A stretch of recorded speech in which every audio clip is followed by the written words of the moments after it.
آپ کہیں گے قبلہ بڑا دعویٰ کر دیا، لیکن یہ اس پر جو ہے وہ شاہد ہیں تواریخ، اور تواریخ میں یہ مرقوم ہے کہ جناب ابو طالب نے زمانے جاہلیت میں ہی اپنے اوپر شراب کو حرام کیا ہوا تھا. سب پیتے تھے لیکن یہ نہیں پیتے تھے.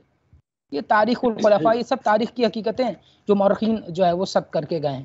آپ بنیاد اسلام دیکھ لیں، جب اسلام کا بیج بویا گیا جو ہے وہ مکہ کے اندر، اور اس بنیاد میں کتنا بڑا سہارا ہے جناب ابو طالب علیہ السلام کی ذات گرامی کا.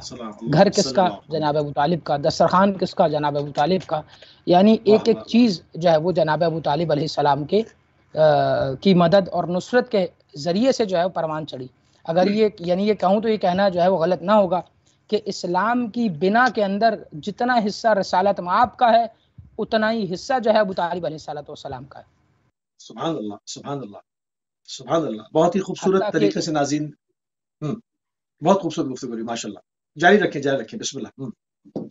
جتنا یعنی میں نے جو جملہ آپ کے سامنے محترم ناظرین کے لیے عرض کیا کہ جتنا حصہ جناب رسالت مآب کا ہے اتنا ہی جناب ابو طالب علیہ السلام کا ہے.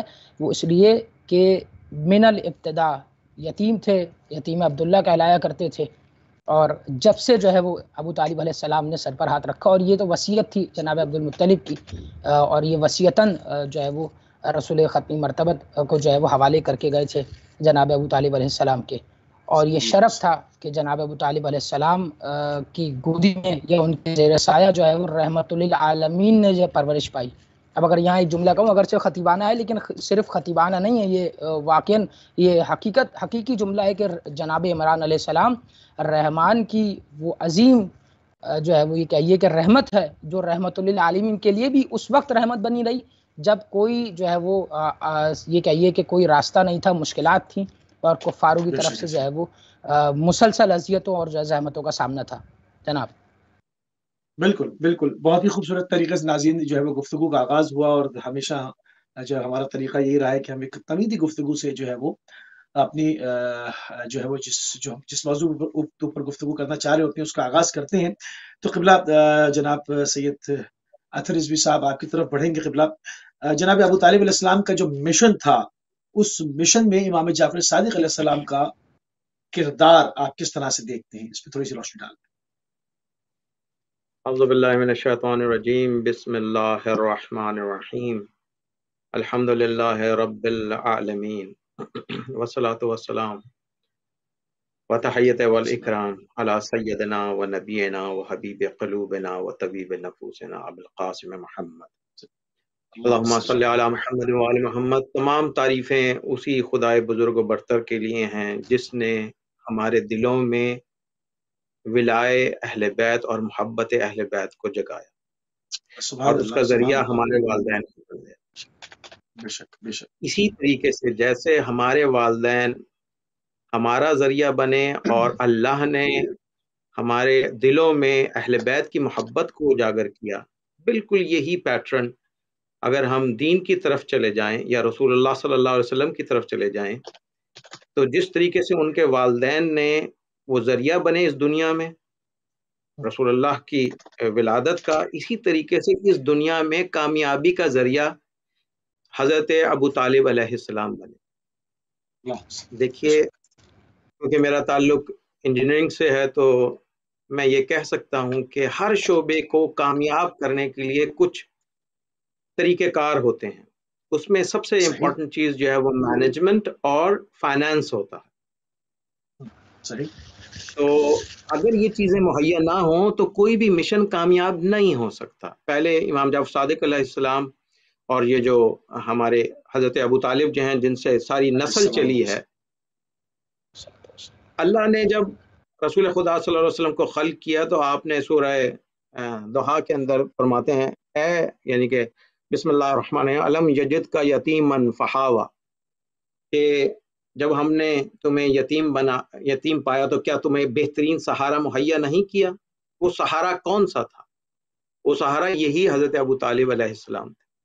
اور پھر اس حضرت ابو طالب کے بعد جو ان کی نسل چلی ہے، اس تمام نسل نے جو دین کی خدمت کی ہے، اس خدمت کے نتیجے میں آج ہمارے پاس یہ دین موجود ہے، جسے رسول اللہ صلی اللہ علیہ وسلم نے کہا کہ 73 فرقے ہوں گے میری امت میں، ایک فرقہ جنت میں جائے گا، تو فرقہ وہی ہوگا جس کا تعلق فقہ محمدی سے ہوگا.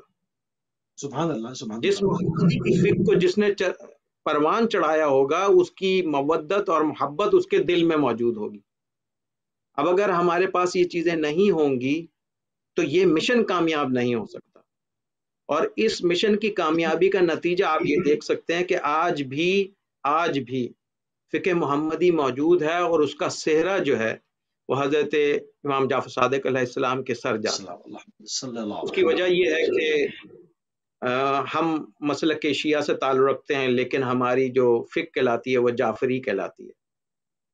اور جبکہ آپ اگر دیکھیں تو جس نے اس مذہب میں اور فقہ میں جس نے کردار ادا کیا ہے، ان کے نام کی فقہ نہیں چلی. جیسے حضرت علی علیہ السلام علیہ کے بارے میں آپ کو کتنی احادیث ملتی ہیں، وہ احادیث اتنی زیادہ ہیں کہ جو محبت نہیں کرنے والے ان کے دلوں کے اوپر زخم لگاتی ہیں. تو جس میں ایک ہمارا بیسک، تمام مسلمانوں کا ایک بیسک جو ہے وہ عقیدہ ہے کہ اللہ، رسول اور کتاب قرآن. اب قرآن جو ہے اس میں ہر طرح کا خشک تر کا علم موجود تک کے لیے، اور اس قرآن کے بارے میں رسول خدا حضرت علی سے کے سلسلے میں فرماتے ہیں القرآن و مع علی، علی و مع القرآن، قرآن علی کے ساتھ ہے اور علی قرآن کے ساتھ ہے. وہ کون سا قرآن ہے جو علی جن کے ساتھ ہیں؟ جس کے اندر تمام علم موجود ہے. اور حضرت علی کیا فرما رہے ہیں؟ رسول خدا نے مجھے 1000 علوم تعلیم کی ہے، اور میں نے ہر علم سے ایک ہزار برانچز نکالی ہیں میں نے. وہ علی جو علم کا منبع ہو، علم لدنی کے مالک ہیں، وہ تو ہمارے سارے انبیاء ہیں، لیکن ان کے نام سے ہماری فقہ نہیں چلی، فقہ علوی نہیں کہلائی، فقہ محمدی نہیں کہلائی، فقہ سجادیہ نہیں کہلائی، فقہ باقریہ نہیں کہلائی، صرف اور صرف فقہ جعفریہ کہلائی. کی وجہ یہ تھی کہ امام جعفر صادق علیہ السلام کو ملا کہ آپ ترویج دین کر سکیں اور فقہ کو ان ریٹرن لا سکیں، کیونکہ اس وقت آپ کو معلوم ہے کہ اموی جو حکومت تھی اس کا زوال تھا، اور عباسی حکومت جو تھی اس کا عروج تھا. یہ دونوں آپس میں لڑ رہے تھے. ان کی آپس میں حضرت امام جعفر صادق علیہ السلام کی طرف سے توجہ، اس کی وجہ یہ تھی عباسی جتنے جو تھے یہ اپنے حکومت کو بغداد لے کے جانا چاہتے تھے. تو یہ دنیا پرست دین پرست فکر اور لکھ رہے تھے. یہی وجہ تھی کہ جب صادق رول فقہ سے وہ اس لیے بھی بنتا ہے کیونکہ باقی تمام ائمہ کو قید و بند میں رکھا گیا. تو امام کو موقع ملا، اور انشاءاللہ اور امام نے جو ہے وہ اس کو صحیح طریقے سے لکھ کر، اور باقی آگے بھی میں انشاءاللہ بیان کروں گا. کردار اس لیے بہت امپورٹنٹ ہے. جیسے میں نے آپ کو کہا کہ کسی بھی مشن کو کامیاب کرنے کے لیے مال و دولت چاہیے ہوتی ہے، اور اس کے ساتھ مینجمنٹ چاہیے ہوتی ہے، خاص مخلص لوگ چاہیے ہوتے ہیں جو اس مشن کو آگے اس مخلص کے اس مشن کے پہلے مخلص شخص حضرت ابو طالب ہے، پھر اس کے بعد حضرت علی. اور سبحان اللہ سبحان اللہ سبحان اللہ. خوبصورت جو ہے گفتگو نے سید البطحاء مومن قریش جناب ابو طالب کے حوالے سے آپ نے جو وہ بیان کیا. تھوڑی سی بات اور آگے کریں گے. سید حماد آپ کی طرف پڑھیں گے.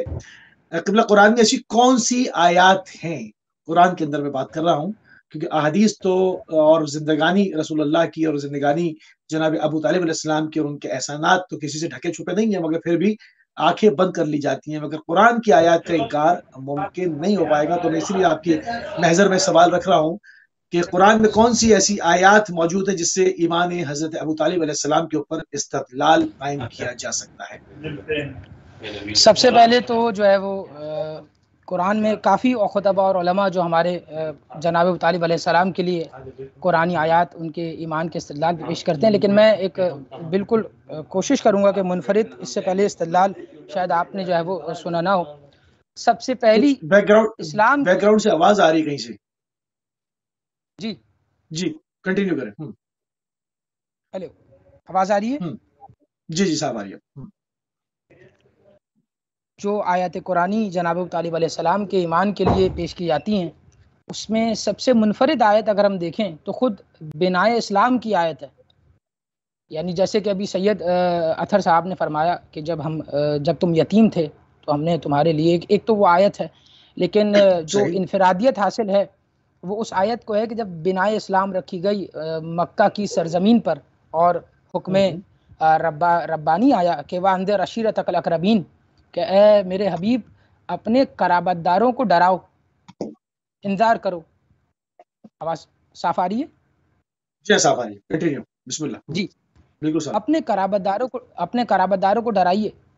اب تاریخ اسلام آپ دیکھیے، مورخین نے کتابیں بھری اور اوراق بھرے کہ دعوت ذی العشیرہ کے عنوان سے، کہ جس میں جو ہے جناب ابو طالب جب یہ حکم آیا تو رسول ختمی مرتبت جو ہے وہ اپنے چچا کے پاس گئے، جناب ابو طالب کو بتایا. جناب ابو طالب کا گھر تھا، علی علیہ السلام نے دسترخوان لگا رہے ہیں، اور تمام جو ہے وہ چونکہ حکم کیا تھا. دیکھیں، میں اپنے محترم ناظرین کو اس طرف متوجہ کروانا چاہوں گا کہ پروردگار عالم کا حکم کیا ہے. وَأَنذِرْ، یہ جو آیت آپ کے سامنے پیش کر رہا ہوں، یہ اس سے بہترین آیت جناب ابو طالب علیہ السلام کے ایمان پر کوئی ہے ہی نہیں. اب کوئی قرآن صراحت قرآن کو جھٹلائے تو وہ الگ بات ہے، کوئی قرآن کا منکر ہو جائے وہ الگ بات ہے. آپ حدیث میں تو بچا کے نکل جاتے ہیں کہ ہمارے نزدیک ہمارے مبنا کے نزدیک فلاں راوی ایسا ہے اس لیے ہم وہ نہیں مان رہے، یا یہ اس روایت میں جو ہے یہ حکم ہے. تو لیکن آپ قرآن سے جو ہے وہ فرار اختیار نہیں کر سکتے، اگرچہ جو ہے وہ آپ کا نسب ہی جو ہے وہ فراریوں سے. تو یہ قرآنی آیت جو ہے کہ وانذر عشیرتک الاقربین، کہ اے حبیب اپنے قرابت داروں کو ڈرائیے. یعنی ڈرانا کس کو ہے حبیب نے؟ ذرا سا میں توجہ چاہوں گا کہ اپنے قرابت داروں کو. اور جب دعوت ذی العشیرہ رکھی گئی تو جناب ابو طالب کا گھر ہے، جناب علی علیہ السلام مشاورت جو ہے وہ فرما رہے ہیں اور جو ہے وہ ساتھ میں اہتمام کر رہے ہیں اس دعوت کا. پورے جو ہے وہ یہ کہیے کہ اپنے رشتہ داروں کو، عزیز و اقربا کو بلایا، اور بلانے کے بعد وہ میں تفصیل پڑھنا نہیں چاہتا، وہ سب کے ذہنوں میں آپ کے اذہان عالیہ میں ہے. لیکن اس دعوت کے بعد میرا سوال ہے، کسی مورخ نے لکھا ہو، کسی کتاب میں یہ جو ہے وہ ایک سطر بھی کسی نے رقم کی ہو کہ جناب رسول ختمی مرتبت نے جناب ابو طالب کو کہا ہو کہ کلمہ پڑھیے؟ نہیں ملتا. یا جناب علی امیر المومنین علی بن ابی طالب کو کہا ہو کلمہ پڑھیے؟ نکاح پڑھوا رہے ہیں اپنا. بالکل. سید الانبیاء مطلب مجھے تو حیرت ان لوگوں پر ہوتی ہے جو جناب ابو طالب علیہ السلام کے ایمان کے اوپر شک کرتے ہیں. ان کو شاید یہ نہیں معلوم کہ رسول اللہ کا نکاح کس نے پڑھا تھا. مطلب وہ آخر کہنے کے چاہتے ہیں. یہی جملہ جو آپ نے جملہ فرمایا، کہ جو میں اسی جملے کو مزید آگے بڑھاؤں کہ آپ نے فرمایا کہ جو جناب ابو طالب کے اسلام یا ایمان پہ شک کرتے ہیں، جو میں یہ کہوں گا اسی کے ساتھ کہ جو جناب ابو طالب کے ایمان یا اسلام پہ شک کرے، وہ جناب ابو طالب کے اسلام پہ شک نہیں کرتا، وہ اللہ کے اسلام پہ شک کرتا ہے.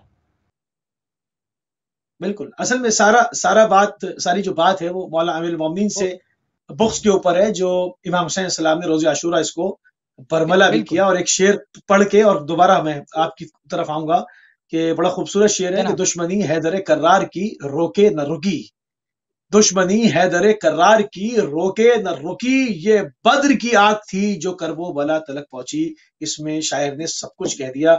اب سید حماد آپ کے ہاتھ میں ہے، آگے بڑھائیے بات. جناب علی، میں جو ذکر کر رہا تھا کہ متوجہ کرنا چاہ رہا تھا کہ حکم کیا تھا، اپنے قرابت داروں کو ڈرائیے. اب آپ بتائیے، سب نے لکھا کہ سب کم از کم چچا تو مانتے ہیں جناب ابو طالب کو یا نہیں مانتے؟ پورے کے پورے جتنے مسلمان ہیں جنہوں نے اپنی زبان سے لا الہ الا اللہ پڑھا ہے، جو بھی کلمہ رسول کا کلمہ پڑھتے ہیں، رسول کی رسالت کی گواہی دیتے ہیں، وہ اس بات کا ایقان اور ایمان رکھتے ہیں کم از کم چچا تو تھے. چلو سامنے والا کم از کم اتنا مانتا ہے کہ رشتہ داری تھی، تو کم از کم جب چچا مانتا ہے، اور چچا کوئی دور کا رشتہ دار نہیں ہوتا، چچا کوئی جو ہے وہ دور کا رشتہ دار نہیں ہے، جب قریبی رشتہ دار تھے. اور آیت کے اندر حکم سری نازل ہو رہا ہے کہ وانذر عشیرتک الاقربین، کہ آپ اپنے قریبی رشتہ داروں کو ڈرائیے. تو اب بتائیے، یا تو دو صورتیں ہیں. میں یہاں پہ یہ نہیں، یہ جناب ابو طالب کے ایمان پہ نقص نہیں ہوگا، یہ رسول خدا کی رسالت بھی جو ہے وہ شبہ میں پڑ جائے گی خود ہی اس آیت کے ذریعے سے. اب یا تو دو صورتیں ہیں، یا تو رب اگر اس آیت کے اندر، اس آیت کے حکم کے اندر اگر جناب ابو طالب بھی شامل تھے، تو یا تو رسول خدا نے نہ ڈرا کر یعنی پیغام الہی نہ پہنچا کر قولوا لا الہ الا اللہ جو دعوت ذیل شرع میں فرمایا تھا کہ کہو لا الہ الا اللہ تاکہ نجات پا جاؤ، تو یا یہ اگر جناب ابو طالب کو نہیں کہا، یا تو آپ کے رسول نے، مسلمانوں کے رسول نے جو ہے خلاف ورزی کی ہے قرآن کی، نعوذ باللہ من ذالک، استغفر اللہ، یا تو آپ یہ مانیے، تو دوسری صورت بچتی ہے کہ ابو طالب جو ہے وہ اس دائرہ حکم انذار کے اندر نہیں، اور جب نہیں تھے تو ہم یہی کہتے ہیں کہ یہ مت پوچھو ابو طالب نے جو ہے وہ کلمہ کب پڑھا ہے، ابو طالب نے کلمہ پڑھوایا ہے، پہلا جب کلمہ پڑھوایا تو اس کا اہتمام ابو طالب کے گھر میں ہوا ہے، کلمہ اسے پڑھایا جاتا ہے جو کلمہ پڑھا ہوا نہ ہو، جو کافر ہو۔ نہیں تو یہ معلوم ہونا چاہیے نا کہ دین ابراہیم موجود تھا، مکمل کفر غالب، جب ہم کہتے ہیں کہ یہ آپ کا جو نور ہے یہ صلبوں سے اور پاک رحموں سے منتقل ہوتا ہوا آ گیا، تو اس میں پاک صلب و پاک رحمیں کون سی تھیں؟ وہ دین ابراہیم پر موجود ان اشخاص کی تھی جو جناب ابراہیم کی شریعت پہ عمل کر رہے تھے، تو جو شراب سے، جوے سے، زنا سے، تمام خباثتوں سے دور تھے۔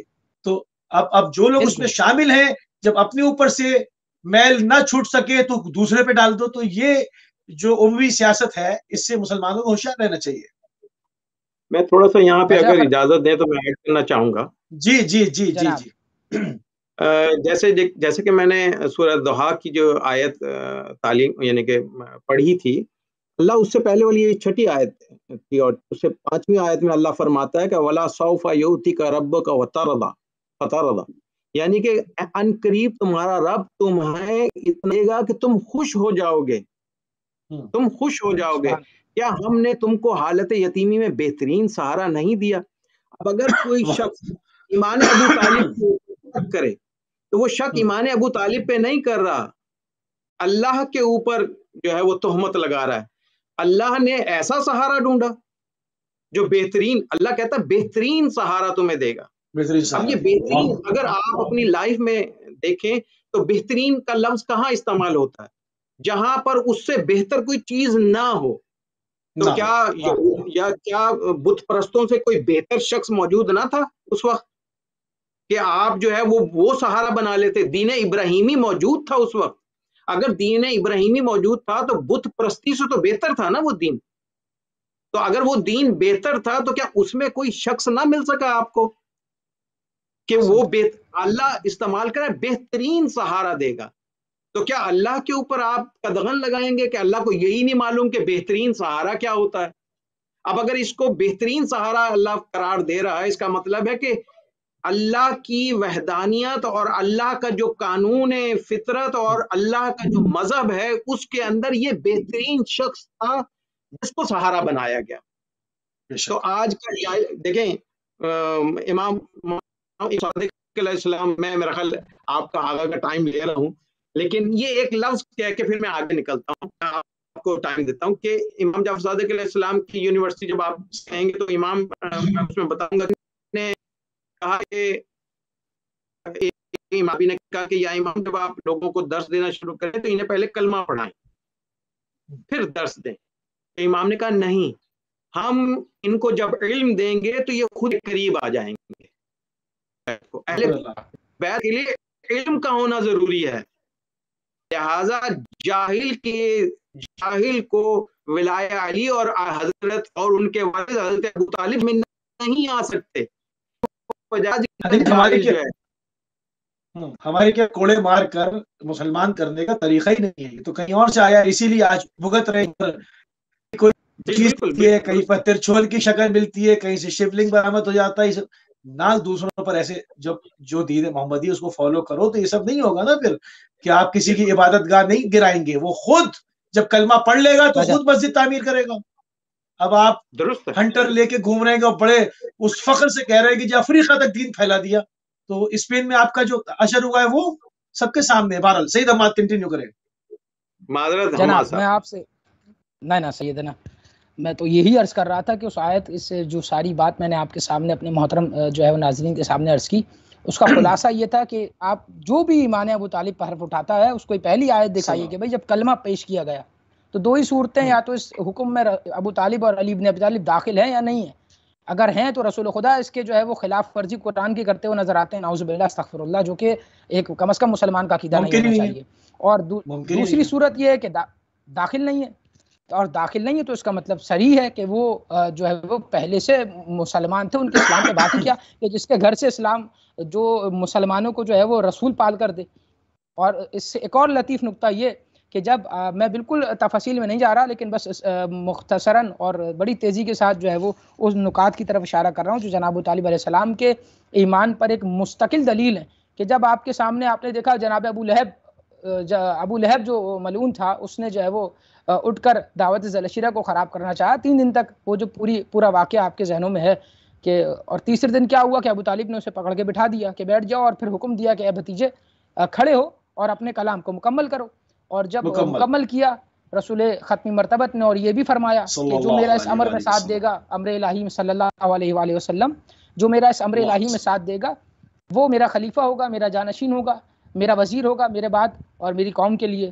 تو کوئی نہ کھڑا ہوا، اور علی بن ابی طالب نے ہاتھ اٹھایا، بلند کیا، کم سنی میں تھے، لیکن اس وقت جب یہ مکالمہ ہوا ہے رسول خدا اور علی بن ابی طالب کے درمیان، دیکھیں بات نکل رہی ہے تو مجھے ایک جملہ کہنے دیجیے۔ ہم اسی لیے کہتے ہیں کہ لوگوں نے علی کو مولا غدیر میں دیکھا ہے، ہم نے اشیر میں ہی دیکھ لیا تھا۔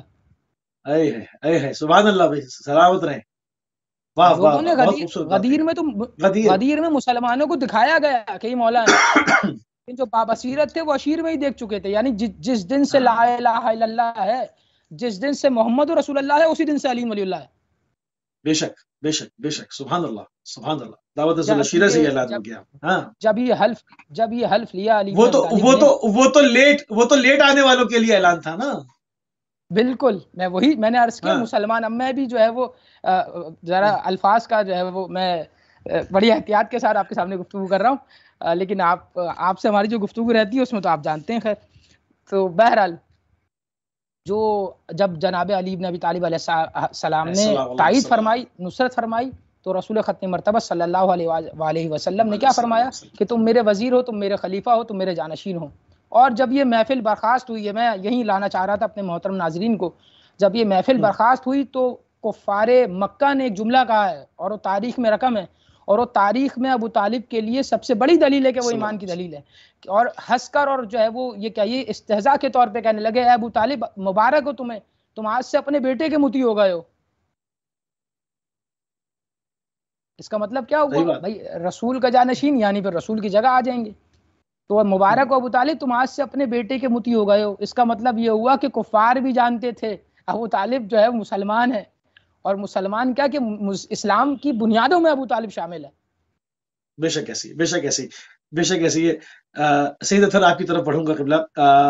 امام جعفر صادق علیہ السلام کے جو ہے آپ نے مشن کے اوپر جناب ابو طالب علیہ السلام کی بات کی، تھوڑی سی بات کو آگے پڑھاتے ہوئے کہ امام کے شاگردوں کا بڑا جو ہے وہ بڑا نام پوری دنیا میں جو ہے وہ پھیلا، بڑے بڑے نام ہیں اس میں۔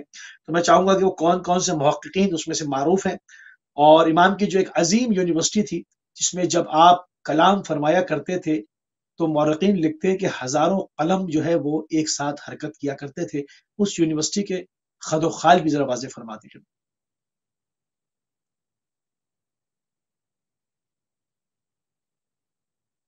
آواز نہیں آ رہی، آواز نہیں آ رہی۔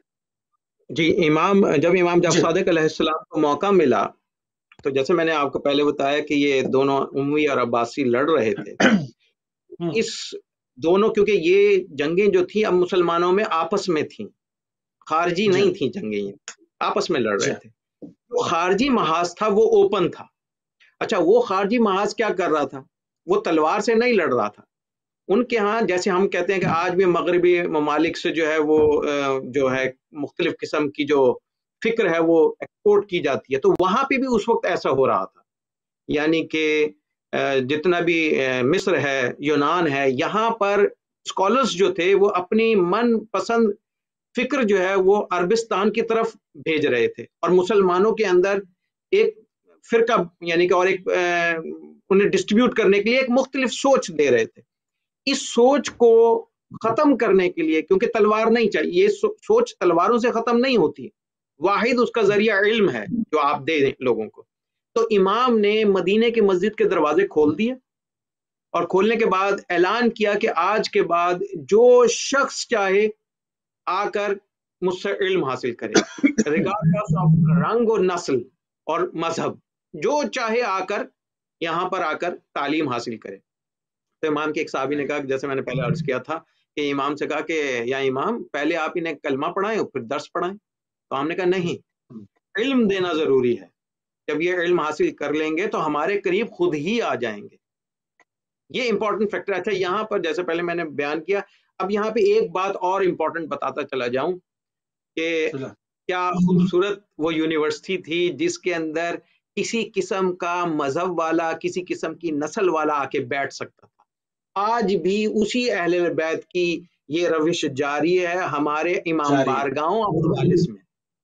دیکھیے کوئی بھی آ کے بیٹھ جائے، آ کے درس لے جائے، یہ وہی روش ہے، یہ وہی تعلق ہے جو آج تک کنٹینیو کیا جا رہا ہے. ہمارے ہاں مجالس میں کسی قسم کی کوئی قید نہیں ہوتی کہ کوئی شخص چاہے سنی ہو، شیعہ ہو، یا جو بھی فرقے سے تعلق رکھتا ہو وہ آ کے بیٹھ نہیں سکتا. علم حاصل کرنا ہے، کوئی بھی رنگ و نسل سے بالا تر ہو کے آپ آ کے بیٹھے. یہی امام نے کیا.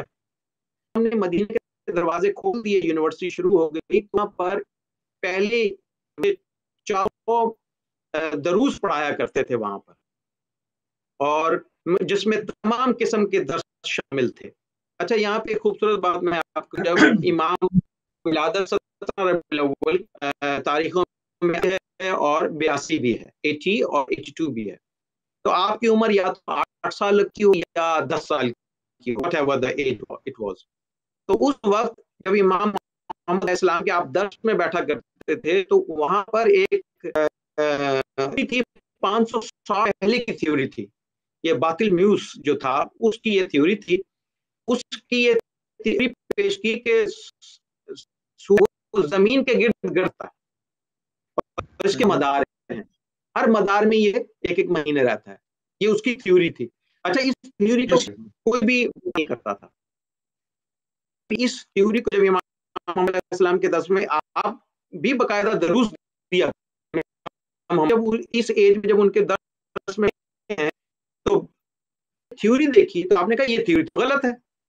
اگر یہ ہر مدار میں رہتا تو اس کو نظر آنا چاہیے، چھوڑنا نہیں چاہیے.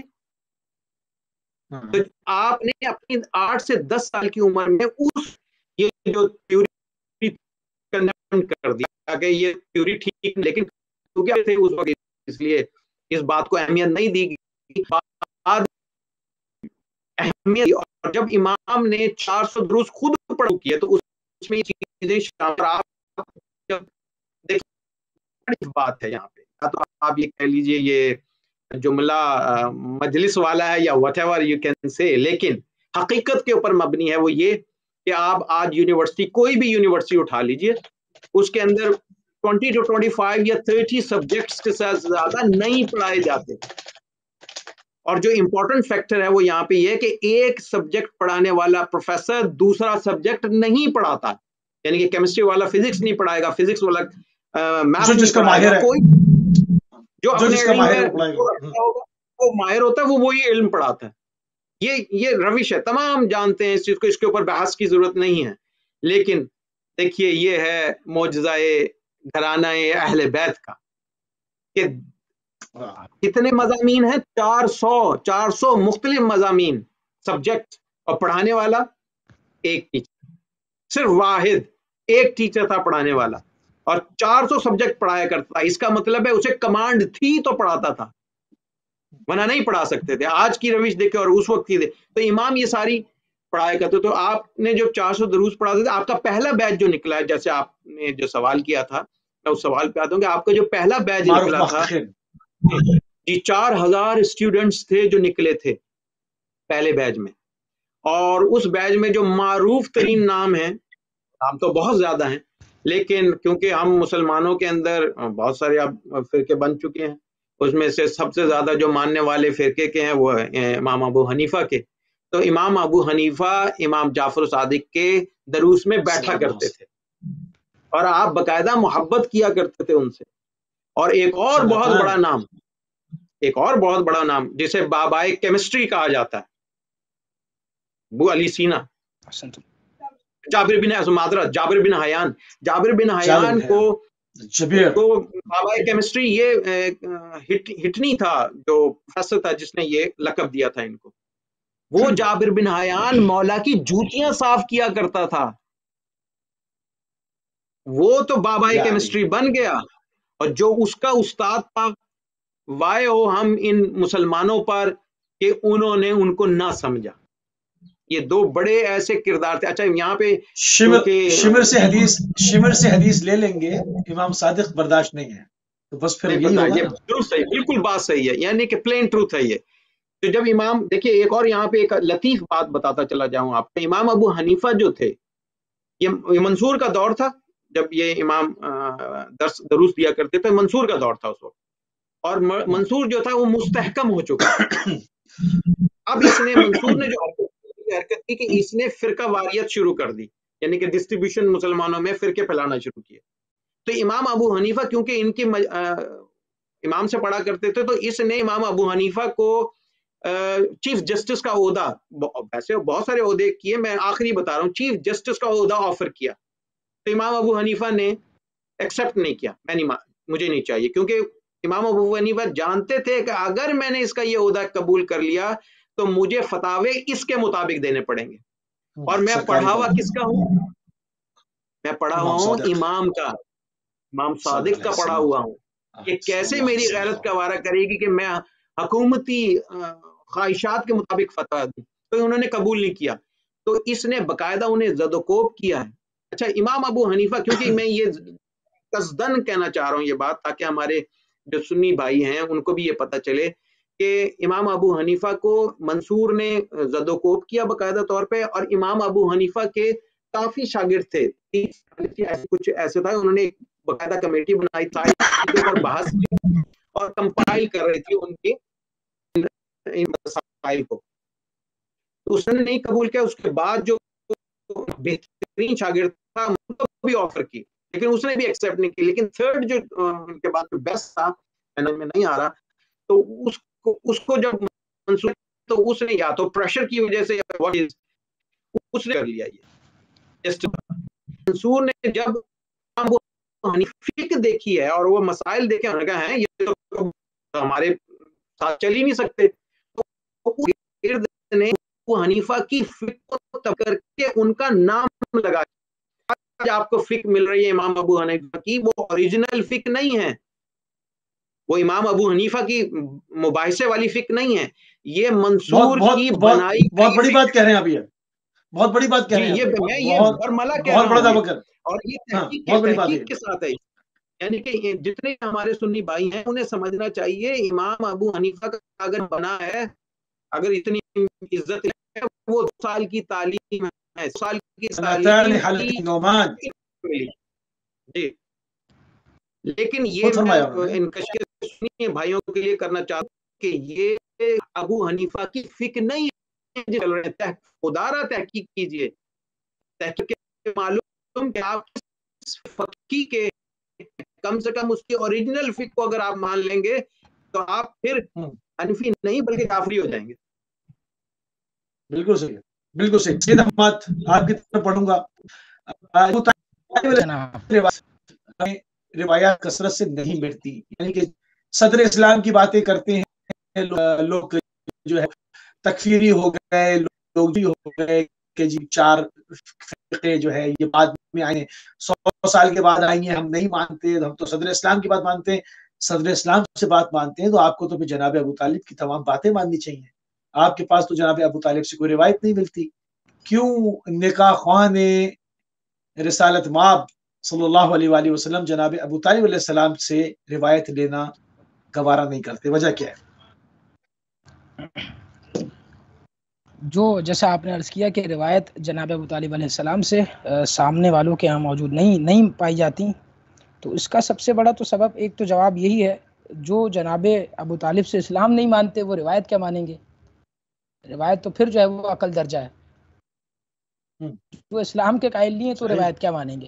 اور وہی بات جو کچھ دیر پہلے اس ہمارے پروگرام میں جو ہے وہ موجودہ پروگرام میں ذکر ہوئی کہ سب کا سب اور سارا مسئلہ، ساری تقریب جو ہے وہ صرف ایک ہی بنیاد پر ہے، چونکہ جو ہے وہ جناب ابو طالب علیہ السلام علی ابن ابی طالب کے بابا ہیں۔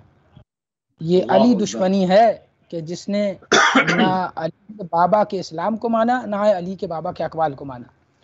جبکہ خود یعنی عجیب بات یہ ہے کہ مسلمان تو جو ہے وہ جناب ابو طالب کے حوالے سے ان کے اسلام کو نہیں مان رہے یا ان سے روایات نہیں لے رہے، ان کے اقوال کو نہیں مان رہے، لیکن خود مسلمانوں کی تاریخ میں کئی مقام پر رسول ختمی مرتبت جو ہے وہ جو ہے مشاورت کرتے ہوئے نظر آتے ہیں تبلیغ اور تبلیغ اسلام اور احکام الہیہ کے لیے جو ہے وہ جناب ابو طالب جیسی شخصیت سے، یعنی یہ گراں قدر شخصیت تھی۔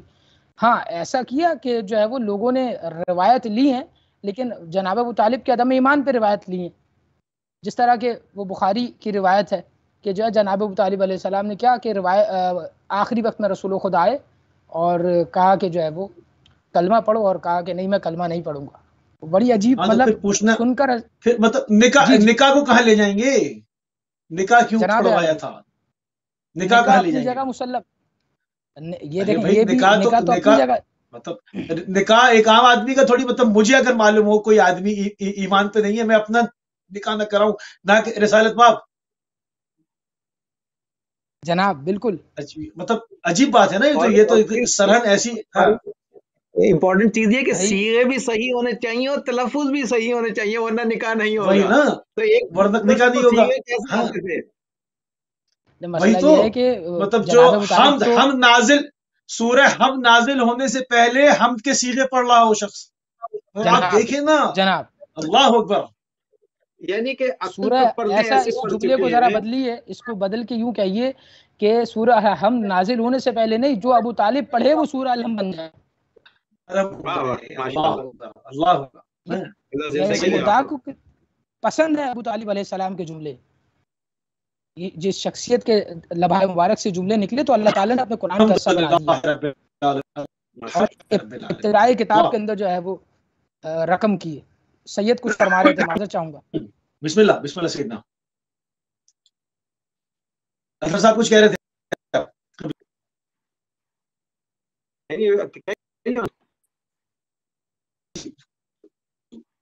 کچھ فرمانا چاہ رہے تھے آپ؟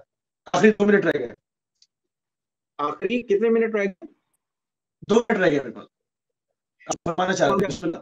کے بارے میں چلا جاؤں کہ آج کے کم عقل نے ان کو پہچاننے کی کوشش نہیں کی، کیونکہ مسلمان جو ہیں یوں کہہ لیں کہ بی بی خطیے کو ادا نے کلمہ پڑھا تھا، آج کے وہ مسلمان اس اہل بیت کو نہیں، کیونکہ ان قرض ادا کر کلمہ پڑھا تھا۔ اینی وے بہرحال یہ ایک بحث ہے، آپ سب جانتے ہیں اس چیز کو۔ وہ مسلمان آج بھی یہاں موجود ہے جو ان کو، بات یہ ہے کہ مسلمان نہیں سمجھ رہا لیکن کافر سمجھ رہا ہے۔ دیکھیے یونیورسٹی ہے فرانس کے اندر، اسلامک ریسرچ انسٹیٹیوٹ ہے، وہاں پر ریسرچ کی جاتی ہے اور بہت سارے یونیورسٹی جتنے بھی ہیں مختلف ممالک کی، وہاں سے جو اسکالرز ہیں وہ ریسرچ پیپر لکھتے ہیں اور لکھتے ہیں، اور سال میں ایک میٹنگ ہوتی ہے جو یہ سارے جب مباحثہ کرتے ہیں۔ مسلمانوں کی بات نہیں کر رہا، نان مسلم کی بات کر رہا ہوں۔ یہ یونیورسٹی جو ہے فرانس کے اندر، انہوں نے جو امام کے جو آج کل ہم جسے کہتے ہیں نا کہ جو پیپر پبلش کرتے ہیں، آج جو پیپر پبلش کرتے ہیں پبلش وہی کرتا ہے جو ایک نئی چیز ہوتی ہے، انہوں نے امام جو پیپرز تھے ان کو ملا کر ایک بک کی ہے جس کا نام انہوں نے رکھے the super brain of the world, جس کا فارسی میں ترجمہ ہوا ہے مغز جہان شیعہ، اور جب ہندوستان میں یہ کتاب پہنچی اس کا ترجمہ ہوا اور وہاں پہ رکھا گیا کہ امام جعفر صادق کے سائنسی انکشافات، اور جب پاکستان میں عبدالکریم مشتاق صاحب نے اس کا ترجمہ کیا تو اس کا نام رکھا سپر مین آف اسلام۔ تو یعنی کہ جو نان مسلم ہیں انہوں نے امام جعفر صادق علیہ السلام کی علمی یعنی خدمات کو پذیرائی کرتے ہوئے کتاب لکھ دی اس کے اوپر، اور جو رسول ان کا بدر میں نہیں مارا گیا تھا کوئی، اس لیے کر دیا انہوں نے، بالکل صحیح، اور جو رسول کا کلمہ پڑھنے والے ہیں وائے ان مسلمانوں کے اوپر کہ جن کے پاس 400 علوم پڑھانے والے ہوں اور ٹیچر ایک ہی ہو۔ اچھا ان کا ایک یعنی کہ جس کا بدر میں پورا خاندان مار دیا گیا ہو وہ فضائل کیوں پڑھے گا بھائی؟ صحیح ہے، میں نے پہلی کہا نا کہ جس نے قضا معاف کرانے کے لیے کلمہ پڑھا ہو بھلا وہ کہاں سے مسلمان صحیح بن پائے گا؟ بالکل صحیح. بہت شکر گزار ہیں اپنے دونوں مہمانان گرامی کے، جس میں خصوصی طور سے سلامت رہو. انجینئر سید اطہر صاحب، سید اطہر رضوی بہت صاحب شکریہ. آپ کے، اور سید حماد حیدر زیدی صاحب قبلہ آپ کے. سلامت آپ دونوں جو ہے اپنا سلامت. قیمتی ٹائم آپ نے ہمیشہ کی طرح اہل بیت ٹی وی کو دیا. تو ناظرین، اس وقت ہمارے پروگرام کا ٹائم جو ہے وہ تمام ہو گیا. ہم نے پوری کوشش کی کہ سید البطحاء مومن قریش ابو الائمہ جناب ابو طالب علیہ السلام کی زندگانی کے اوپر جو ہے وہ تھوڑی سی گفتگو ہدیتاً آپ کی بارگاہ میں کی جائے، اور وہ جو مشن تھا اس پر امام جعفر صادق علیہ السلام نے